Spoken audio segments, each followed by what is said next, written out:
All right, hi everybody. It's Randy with Direct Action. We've got a great guest here today for a Q&A discussion, and it's a good buddy of mine. A long time we served together in the Canadian Armed Forces, specifically at Joint Task Force 2.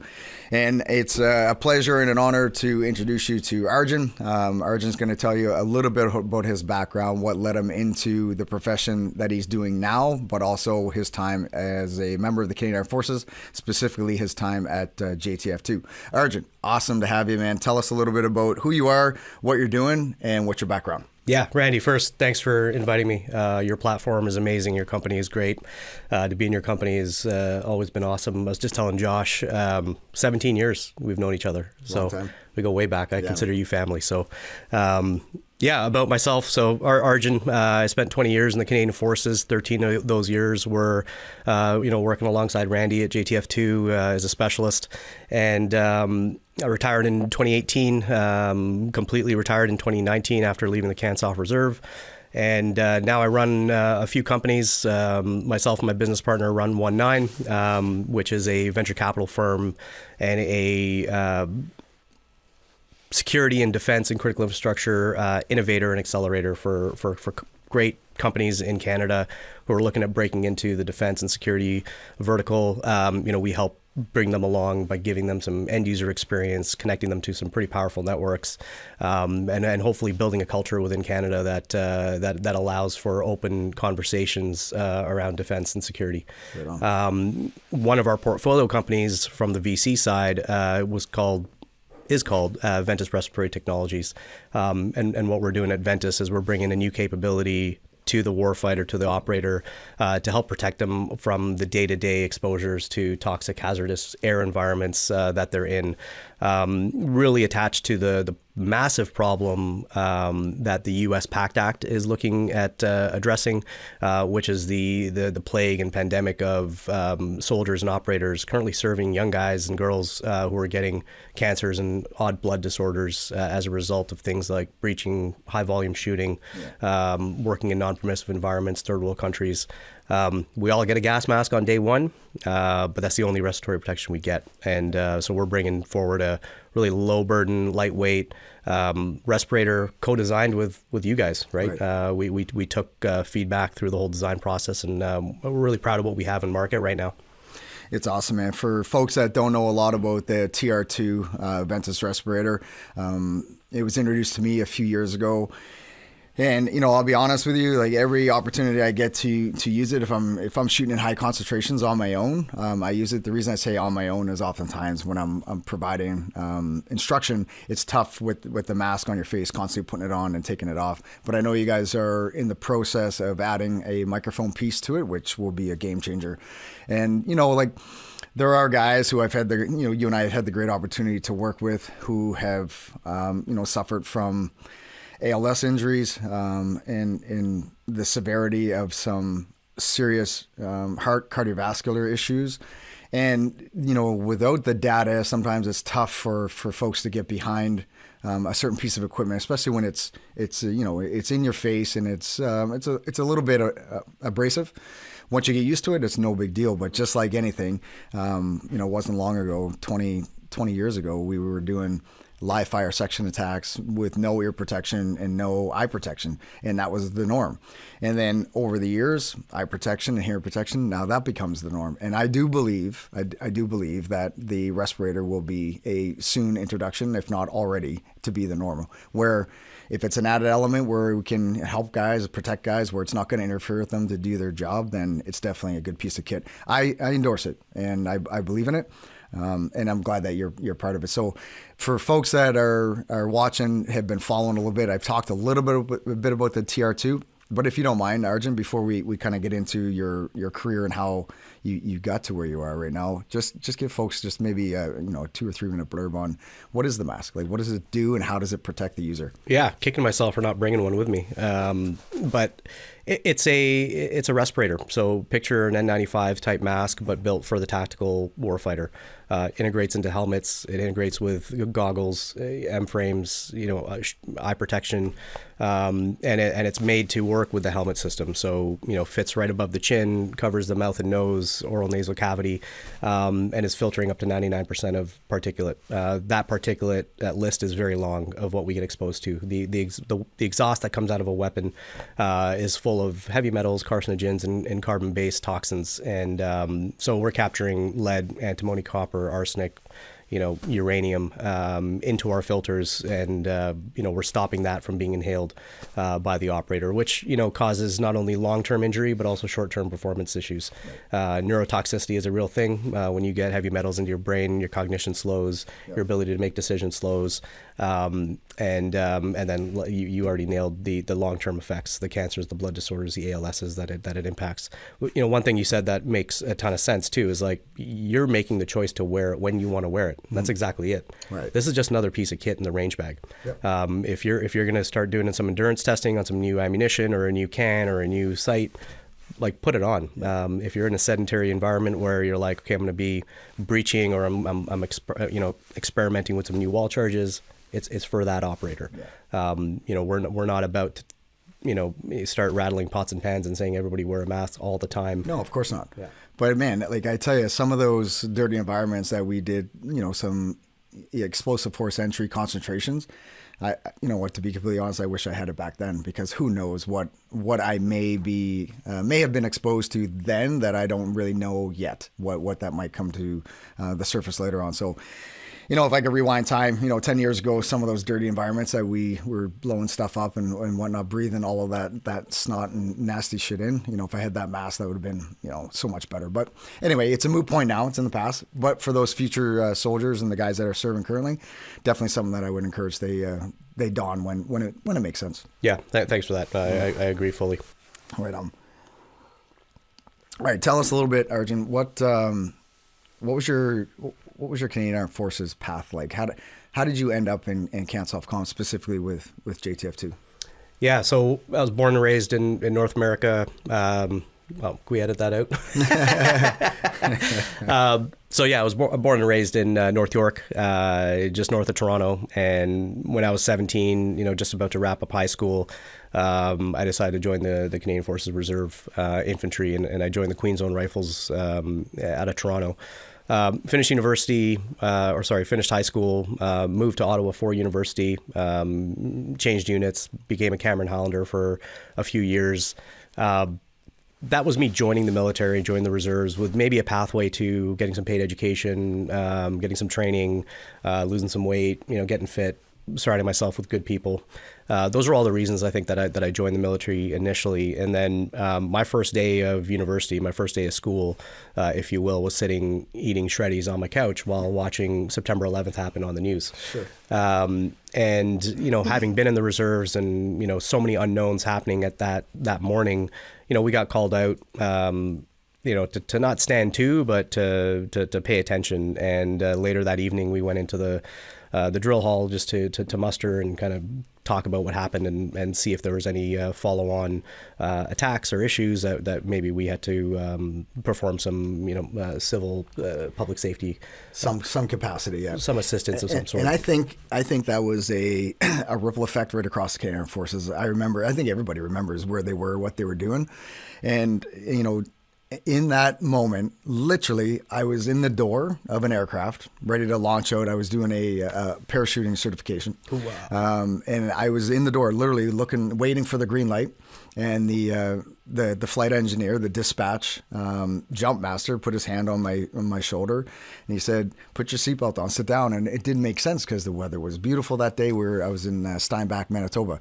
Weather was beautiful. The conditions were optimal for jumping, and it didn't make sense. We're like, "What do you mean, sit down?" And he shrugged his shoulders. He said, "I don't know. We're grounded. We have to go down." Okay, put a seatbelt back on, and we land the aircraft. Nobody really knows why, and find out from the pilot. He said Transport Canada ordered all aircraft grounded. So nobody really knows why. So we're hanging out, waiting for some information. Finally, somebody plopped on a TV, and that's when we saw it. We're like, whoa. And then the phone started to ring, and same idea. At that time I was with the 2nd Battalion PPCLI, and our bosses said, "Hey, we don't know exactly what effects this is going to have for us, but get back and let's figure out what's happening next." Wow, that's way cooler than sitting on a couch eating Shreddies. You win that story. Yeah, so I mean that motivated, I think, a lot of us, right, to get into a fight, and it also gave us an opportunity to get into a fight. I think that's what we all sign up for. You know, I'll say notably in the combat arms, that's what we want to do. 100%. So after September 11th, right, Canada was kind of slow for the response. The Allies were slow to the response because we were like, what was that? That was brand new. What a threat vector that was. So I continued on with school that year. You know, mid 2002, they were looking for volunteers for the first roto into Afghanistan, which was Op Athena, Roto Zero in 2003. And, you know, I put my hand up as a Cameron Hollander to go and join that rotation. That rotation was 8.5 months in Kabul, relatively quiet. You know, it was pre-IEDs, it was and it was post Medusa and some of the other operations that happened real early days that I know you were on. Yeah. Coming back from that trip, I got to meet a couple of guys from JTF2. A mutual friend, Andy, was one of the first operators that I got to meet and chat with, and you know, we hung out on a picnic bench outside of ISAF headquarters, and you know, had about a 30-minute conversation. And I was like, yeah, that kind of professionalism, that kind of tip of the spear, that's what I want to be a part of. So I came back from that rotation, finished my university degree, and applied to the Hill to in some capacity. At that point, I had gone Reg Force RCR, and got brought into Dwara Hill, did some headspace and timing, did my fitness test, and came in as a specialist, you know, right off the bat. So did you come in as a specialist first, and then you applied as an assaulter? Yes. Oh, okay, I thought it was the other way around. Okay. All right, so you came in as a specialist, and at that time when you stepped foot onto the cam, it was in what role? So what role were you filling as a specialist? So I was coming in to be a linguist. So there was an assumption made that I could speak Pashto, okay. Probably because of how I look. Pashto is the southern Afghan language. It's known as the language of the Taliban. And when I came in, my PeopleSoft, which is the, you know, kind of HR tracking system that we have in the Canadian Forces, I'm sure it's changed since then, but it has a language profile on there, and my language profile had Hindi and Punjabi and English on it. Okay. Hindi and Punjabi are the languages in India. Right. In Pakistan, they speak Urdu, which is very similar to Hindi. Okay. And in some aspects, in some areas of Afghanistan, they speak Urdu as well. So there was an assumption made that, hey, we need linguists, we need guys who are TS cleared, top secret cleared, to come in and work with the teams to, you know, do what we need to do. So I came in after, you know, a meeting and conversation. It's like, no, I don't speak Pashto yet. Right. But I could learn it. Yeah. So obviously I wanted to learn to work there. So I was like, what can I do to work here?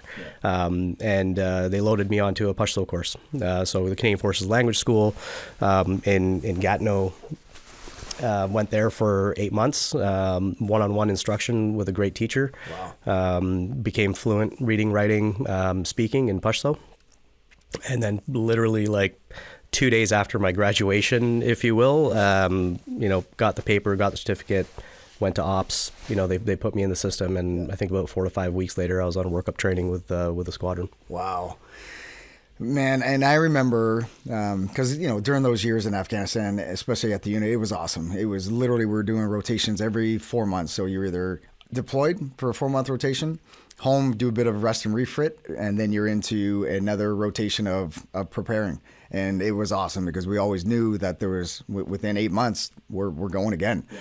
And you and 2 other good dudes, really good dudes that I've had the great opportunity to work with, I don't know, you would probably know how many tours you guys completed, but I mean, throughout the years, there was a few other linguists that came in as, you know, tactical questioners, doing great work for everything that we needed as a ground force.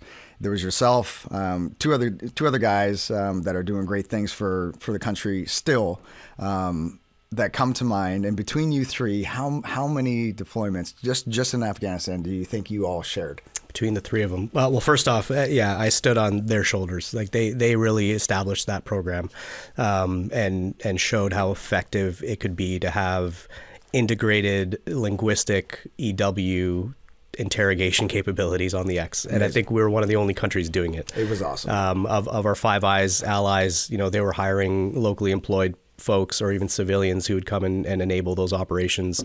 The two guys that Randy's talking about really built a program that said, no, we can do this with soldiers that serve and who can attain, top level clearances. And so I just want to make a point to shout out those guys. Absolutely Huge. And those two guys, because they're doing good things, I'm gonna drop their names, but one guy starts with an M, another guy starts with an S, and these guys are bang on. So if you guys are watching, thanks for doing what you're doing.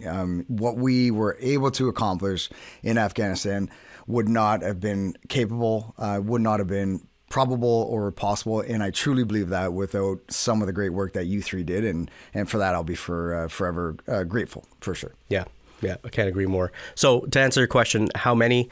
I did 6 while I was there. I know those guys did between 8 and 11.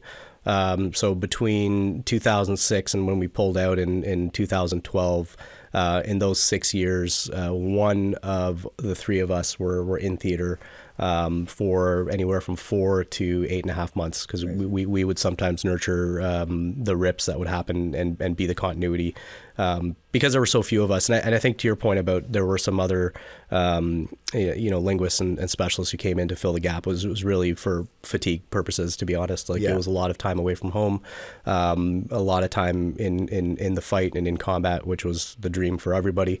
But and the other folks who that you're talking about, like, they give credit. I give credit to where credit is due, for sure. 100%. There are other folks that came in and helped us out. You three are the guys that I personally spent the most time with overseas, and just for folks that are watching that maybe don't fully understand what a tactical questioner does, a linguist, a translator, you can put a variety of different titles on it, but these guys are literally on the X with us. They're right next door. They're connected at the hip to the ground force commander. And these guys are the guys that will, if we hit an objective and there's somebody that is of question on those premises, we would have guys like Arjun and these other 2 dudes that I'm telling you about, who would question them. And in some cases, based on some recommendations to the ground force commander, it led to some awesome information that was follow-on operations, or digging a little bit deeper in this specific compound that we were in at that moment. So for guys that are not aware, the value and the expertise and the professionalism that these guys bring to the table, it was a force multiplier and a job enabler.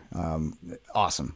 Just can't say enough. Thanks, man. Yeah, it was intelligence collection, dissemination, and analysis at the edge. We were on the X doing it. All of our operations were intelligence-led operations, and it was our job to confirm and deny that intelligence on the ground after compounds clear. For follow-on ops, I remember running down roads, realizing that we hit the wrong compound and running 400 or 500 meters down the road to go hit another one.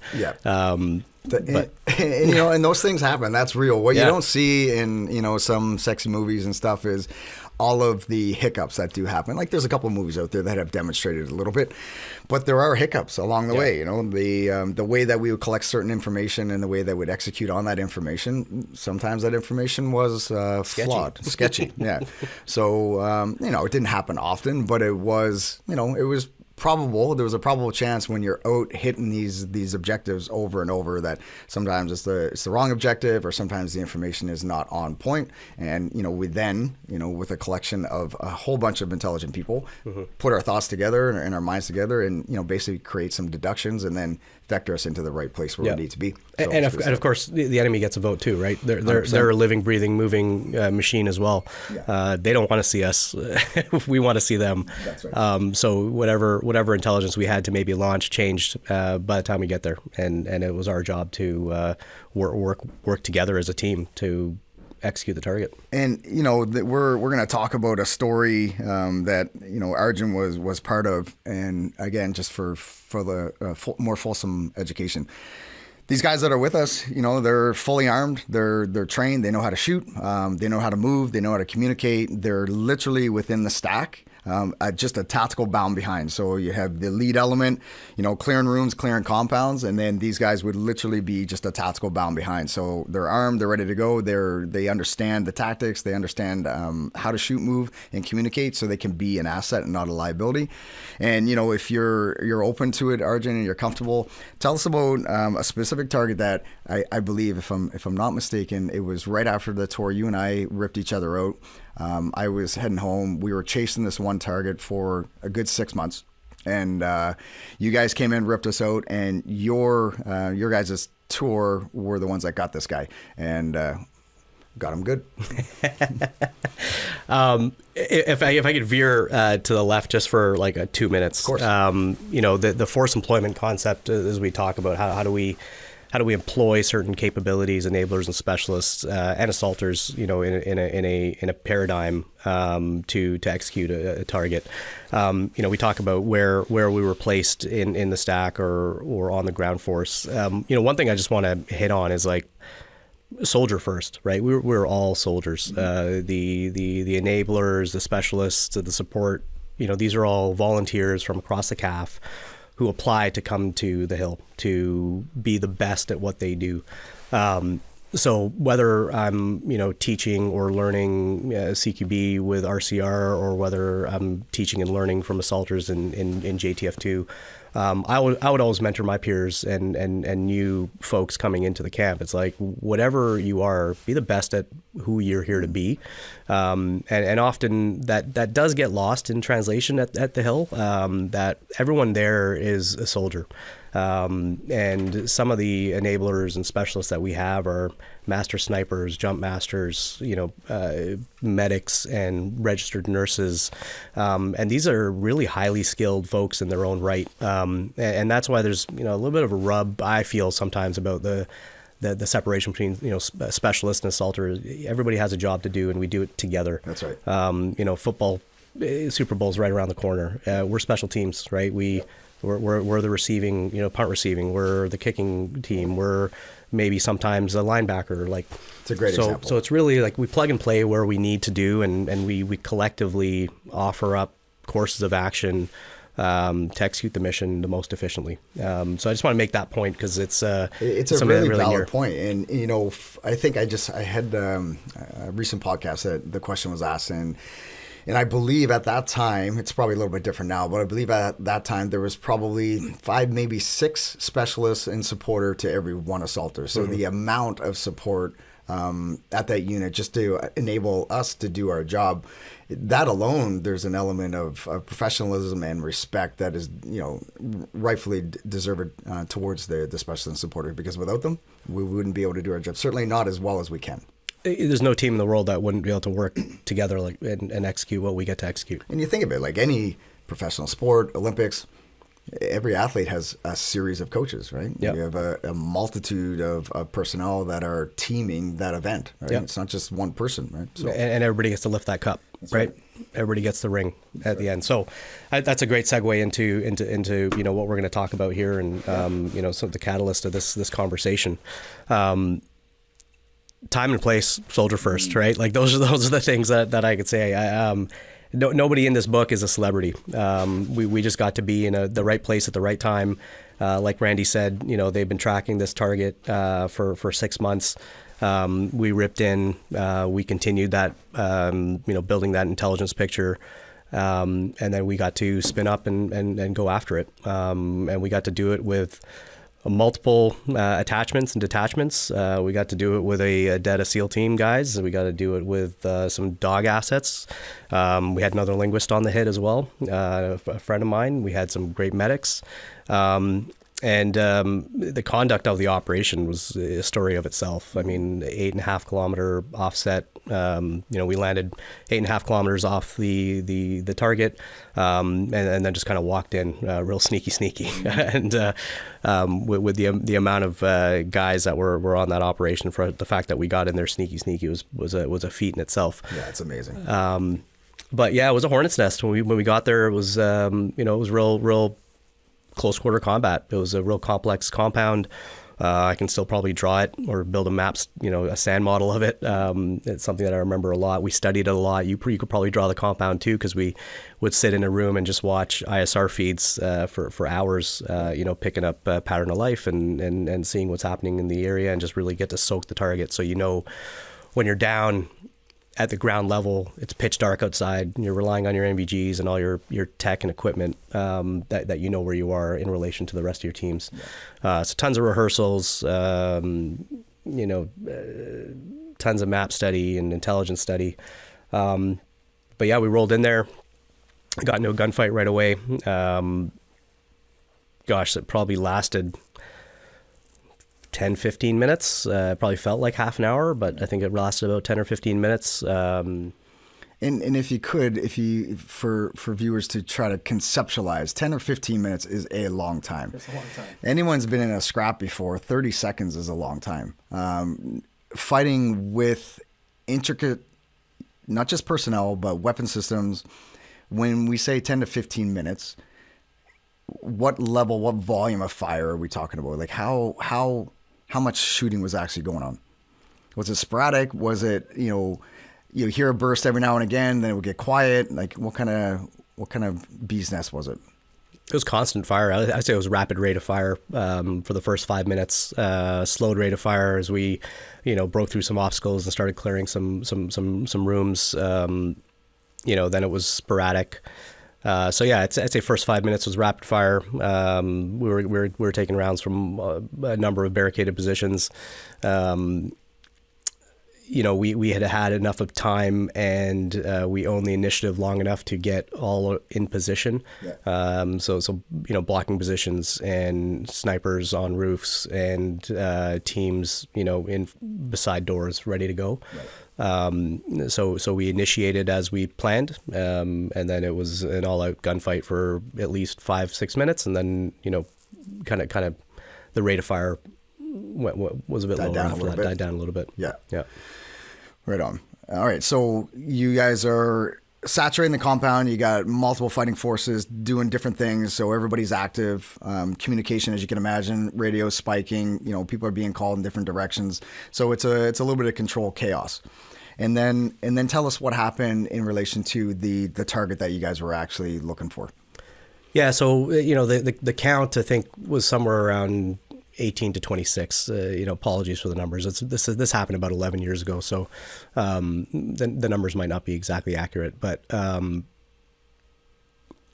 the question of like where was I and what did I do? So I was working with TAC2, which is the ground force warrant. We're medics, and then we have our locally engaged security force. Right. So on this operation, and for a lot of operations that started around 2010 to 2012, there was a shift. There was a shift. There was a percentage of Indigenous that it was obligated that we brought them with us. Right. Yeah. Right. And I think rightfully so. As we got to a point where we wanted to exit, we needed to kind of give the fishing rod to the people who needed to learn how to fish. And they were part and parcel of mission planning, not at the TS level, but at the levels that we found appropriate. That we could trust that the information that we had would be protected up until the time that we execute the operation. They're integrated with the team. And therein lies some of the other responsibilities that task force linguist or combat intelligence operator would have, is to gather them. So they were with us, and we're muckling onto these guys and gathering pretty valuable information leading into the operation as well, because we have assets that are out there listening and picking up radio chatter and traffic that we would work on with them, and that we can call that EW, electronic warfare. So I was there on the northeast corner of the compound. Yep. So you're located with the ground force commander at this point, and ground force warrant. Ground force warrant. Yeah. Okay, so you're with the ground force warrant.